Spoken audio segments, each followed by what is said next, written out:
السلام علیکم ورحمت الله وبرکاتو. ملګرو، نن زه د خیبر پښتونخوا د محکمه تعلیم په حواله سره خبره کول غواړم. د ای ټي او د ټي ټي کم پوسټونه چې زموږ په دې محکمه کې راغلي دي او په دې باندې د 27 دسمبر نه په دې خوا باندې سټې دی او د هغې سټې متعلق خبره لا روانه ده او د هغې کم انټرویانې چې کوم دی هغه بل تاسو وکتل چې په سوات کې هم وشوې، په نورو ضلعو کې هم شوي دي.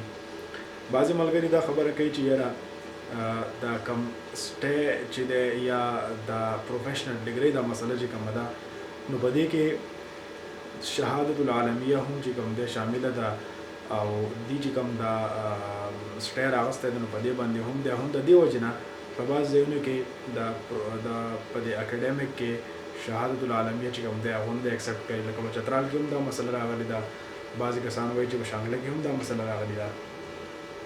خو د دې په حوالې سره زه تاسو ته دا خبره کول غواړم چې زمونږ دا یو کمزوري ده چې شهادت العالمیه چې کوم دی هغه یو تر اوسه پورې موږ ته دا خبره نه ده کلیر. موږ ته خو کلیر ده، خو ډپارټمنټ ته یا نورو خلکو ته نه ده کلیر چې شهادت العالمیه آیا یو اکاډمیک ډګري ده یا دا پروفیشنل ده.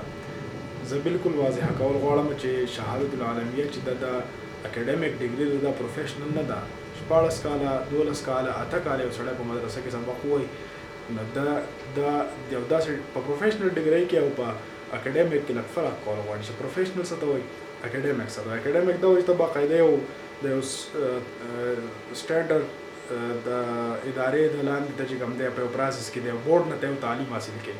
پروفیشنل دی چې هغه د یو خاص مقصد دپاره یو تعلیم حاصل شي، لکه بي ایډ دی، پی ټي سي ده یا نور داسې څیزونه دي. نو هغه دا دي چې په هغې کې سپیسیفیک تر تعلیم دپاره د ایجوکیشن دپاره چې وړو ته به ته څنګه سبق پړاوې، واړه به څنګه کنټرول کوې، کلاس مینجمنټ به څنګه کوې، صرف او صرف د ایجوکیشن سره ریلیټیو چې کوم دی په هغې کې څیزونه پړاوېږي. دا پروفیشنل ډګري.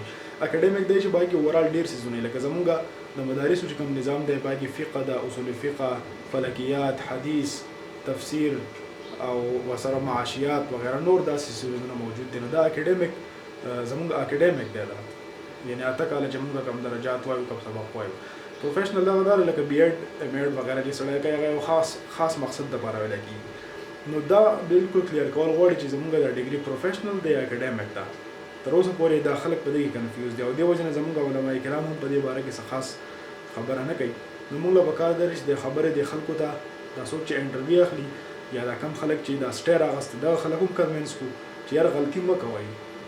دا چې تاسو کوم کیس کې دا سټې راغستی دی دا خلک یو ګمراه کړي دي نو دا غلطه خبره ده. زموږ خبره د پروفیشنل سره سره ده نو زموږ خپله ډګري ده، خپله اکاډمیک دی، موږ ته وباسئ د سټې نه، بیا به جنګ کوو چې موږ پروفیشنل کې یو یا نه یو هغه موږ بیا بل موضوع ده، بل ټاپک دی.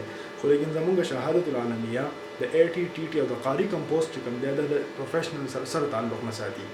نیز زموږ شهادت العالمیه به هم خو اکاډمیک کې چې کوم دی کنسیډر کېږي او هر انټرویو والا هر ډي او لا ډي او اس ډي او یا څومره چې څوک دي هغو له پکار ده چې زموږ دا ډګري دا په اکاډمیک کې قبوله کړي او که څوک یې نه قبلوي نو په دې باندې ښه باقاعده چې موږ اکشن اخلو، ځکه چې زموږ دا ډګري توهین دی چې تا ته پروفیشنل وایي. زما هغه 8 کاله محنت چېرته لاړو، ما دومره علوم ویلي دي. بل دي دا وایي چې یاره پرون دا یو خبره وکړه چې ایم ای چې هغه د یونیورسټۍ نه یو ډګري باقاعده کېږي، په ایم ای کې مضامین دي سپیسیفیک هغه ویلی کېږي وغیره وغیره.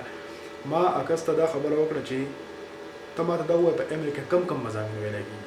هغه وایي چې یاره دې کې فقه، اصول تفسیري، اصول حدیثي او میراثي وغیره. ما وایي دا خو ته هسې خبرې کوي، هغه خلک په مختلفو طریقو باندې پاس کوي یا د شپې ولا کتاب وګوري سهار راشي چې کوم دی هغه امتحان ورکړي او شی پاس کړي. مونږ دغه ټول بلکې د دغه نوم سیوا مضامین چې کوم دی هغه ویلي دي، د ایم ای چې کوم مضامین د دغه نه سیوا بالاستیعاب مونږ ویلي دي. مونږ باقاعده په هغې باندې وخت خراب کړی دی او د استادانو مخې ته په هغې باندې ناست یو باقاعده د نظم لاندې.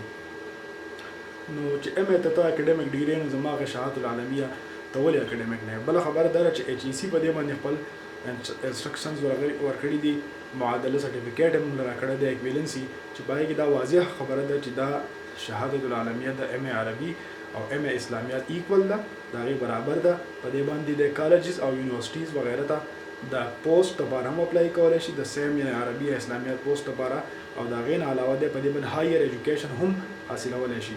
نو چې ایچ ای سی موږ ته یو شي تعلیم اجازه راکړې ده د هغې ایکویلنسي راکړې ده. نو ایس ډي او ای ډي او یا ډي او څوک دی چې هغه د دې خبرې نه انکار وکړي چې ستا ډیګري زه نه کنسیډر کوم ځکه چې دا پروفیشنل ده. نو په دې حوالې سره یو خاص فریم ورک پکار دی، یو تعلیم، یو ایجوکیشن، یو داسې سیستم پکار دی چې موږ ټول راجمع شو او د دغې خبرې دپاره چې کوم دی هغه خپل چې څومره یعنې سټرګل دی، محنت دی، هغه وکړو او دا خپل حق موږ حاصل کړو. که چېرې موږ دغه شان د اوږده پاتې شو، هر سړی داسې یو سوچ کوي چې زه مړه کېږي به، نو زه یم چې سابقه چې څومره پوسټونه شوي په هغې کې هم زموږ ډېر حقوق ضایع شوي دي. چا یې تپوس نه دی کړی، د هغې به انشاءالله زه به بله ویډیو کې تاسو ته تفصیلي خبره کوم چې څنګه زموږ حق په سابقه چې کوم د 2014 نه یا 2012 نه به یو کوم پوسټونه شوي دي په هغې کې څنګه زموږ حق ضایع شوی دی، هغه به انشاءالله تاسو ته ایکسپلین کوم. خو اوس فلحال کرنټلی چې کومې خبرې روانې دي نو انشاءالله په دې کې به شهادت العالمیه باقاعده کنسیډر کېږي، د دې نمبر یې به ورکړی کېږي او دې نه علاوه به انشاءالله موږ بحث کوو په دې د 80 په پوسټ کې چې د په فارم کې کوم عامه خاصه وغیره ورکړي د هغې په حوالې سره به هم بحث کوو انشاءالله چې د هغې څه حیثیت دی. نو معلومات کوم کس دې حوالې سره په دې حوالې باندې چا سره معلومات نو برای کرم زموږ سره شیر کړئ چې په دې باندې بیا لږ بحث وکړو. شکریه.